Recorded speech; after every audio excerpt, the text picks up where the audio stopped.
এই ধরনের অর্গানাইজেশনে এইখানে যদি একজন জুনিয়র ছেলে থাকে, সে যখন এরকম হাই লেভেলের কথা শুনবে, অ্যাজাইল, স্ক্রাম, হ্যান ত্যান, এগুলো আমরাও অনেক পরে শুনেছি।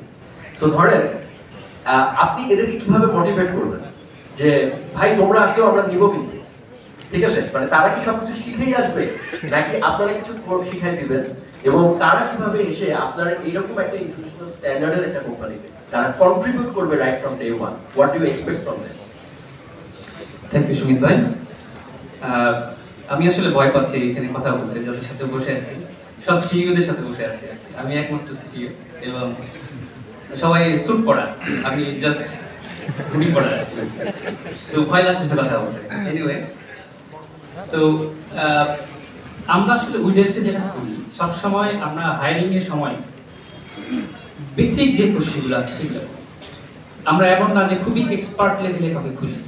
আমাদের এভরি জব ওপেনিং যেগুলো থাকে, ফর এক্সাম্পল যদি আমরা ডেভেলপার হায়ার করি বা মার্কেটার হায়ার করি, আমরা সবসময় দেখার চেষ্টা করি একদম বেসিক কোর প্রিন্সিপালগুলো সে জানে কিনা। তো যে কোর প্রিন্সিপাল জানে এবং যার শেখার আগ্রহ আছে, সো অনেক পজিশন থাকে যেগুলোতে চাইলে আমরা ফ্রেশার হায়ার করতে পারি না, বাট আমরা চাই অনেক ক্ষেত্রে যে ফ্রেশার আসুক। যেমন রিসেন্টলি আমরা যেটা জব সার্কুলার দিয়েছি যে আমরা কম্পিটিটিভ প্রোগ্রামার যারা তাদেরকে হায়ার করতেছি একদম ফ্রেশার। সো এই জিনিসটা করতেছি এই জন্যই কারণ ওয়ে চেঞ্জ হচ্ছে বিজনেসের, এবং শেখার এবং অ্যাপ্লাই করার ওয়ে চেঞ্জ হচ্ছে। আমরা আগে কোড লিখতাম, আইডি কিছু হেল্প করতো, এখন কি হচ্ছে কোপাইলট আসতেছে এবং এআই আসতেছে, চ্যাট জিপিটি, ক্লড বা ইত্যাদি থেকে আমরা যেটা করতেছি যে একদম ফুল কোড বলে দিচ্ছি যে আমার এটা লাগবে, কোড সে দিয়ে দিচ্ছে, আমি জাস্ট কপি পেস্ট করে দিচ্ছি এবং বুঝতেছি না যে কি আমাদের করতে হবে বা সে কি করে দিচ্ছে বা আমি কিভাবে চাই। তো দিনে দিনে এই জিনিসটা বাড়তেছে। তো আমরা যেটা সবসময় করি যে আমরা যদিও বাংলাদেশে বসে, আমাদের সব এমপ্লয়ি বাংলাদেশি বর্তমানে এবং আমরা গ্লোবালি কাজ করতেছি, বাট আমরা সবসময় এক্সিলেন্সির ব্যাপারটা সবসময় বিশ্বাস করি আর কি। যে এমন না যে সে 10 বছর ধরে কাজ করছে সে এক্সিলেন্ট ডেলিভারি করবে, ইটস নট ট্রু। যে জাস্ট ভার্সিটি পাস করছে সেও কিন্তু এক্সিলেন্ট ডেলিভারি দিতে পারে যদি তার কোর প্রিন্সিপালগুলো, যে অ্যাজ এ প্রোগ্রামার।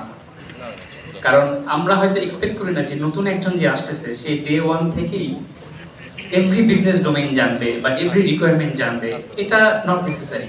তো আমরা যেটা করি তাকে ওই জিনিসটা প্রিপেয়ার করে দেওয়া ট্রাই করি। ফর এক্সাম্পল আমাদের প্রোডাক্ট ম্যানেজার আছে, তারা কাজগুলোকে ব্রেকডাউন করে ভাগ করে দেয় যে যাতে ইজিলি বোঝা যায়। আমার যদি সেই বিজনেস নলেজ নাও থাকে যে ফিচার নিয়ে আমি কাজ করতে যাচ্ছি, সেটা যাতে ওয়েল ডিফাইন্ড হয়, ওয়েল ডিজাইনড হয়, মকআপ থাকবে, ডিজাইন না থাকলেও মকআপ থাকবে, বা আমি কি চাচ্ছি অ্যাকসেপ্টেন্স ক্রাইটেরিয়া থাকবে।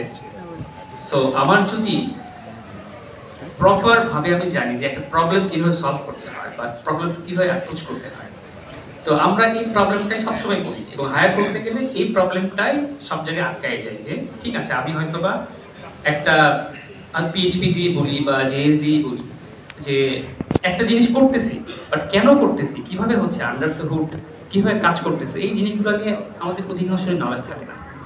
তো এখানে দেখলাম স্টুডেন্ট অনেক আছেন এবং স্টুডেন্ট অবস্থাতে আমি সবসময় যেটা মানে ইন্সপায়ার করার ট্রাই করি, আনলেস আপনার ফাইন্যান্সিয়াল বড় কোনো ক্রাইসিস নাই, আপনার সময়টা স্পেন্ড করা উচিত হচ্ছে একদম র কোর জিনিস শেখার পেছনে। যে এই সময়টা যে আমরা স্পেন্ড করতে পারি, এখন যে ফ্রিডমটা আছে, যে আমাদের কি বলা যায়, আমাদের ফ্যামিলির কোনো ডিপেন্ডেন্সি নাই বা ফ্যামিলিকে চালাইতে হয় না বা বউ বাচ্চা নাই, বা এই তো এই সময়টা যেটা হয় যে আমি ফুল কোডের মধ্যে, বা যেহেতু প্রোগ্রামিং নিয়ে কোশ্চেন করা হচ্ছে বা আমাদের হায়ার নিয়ে কথা চলতেছে, তো আমরা এই সময়টা ফুলি স্পেন্ড করতে পারি একটা প্রবলেম কিভাবে সলভ করতে হয়।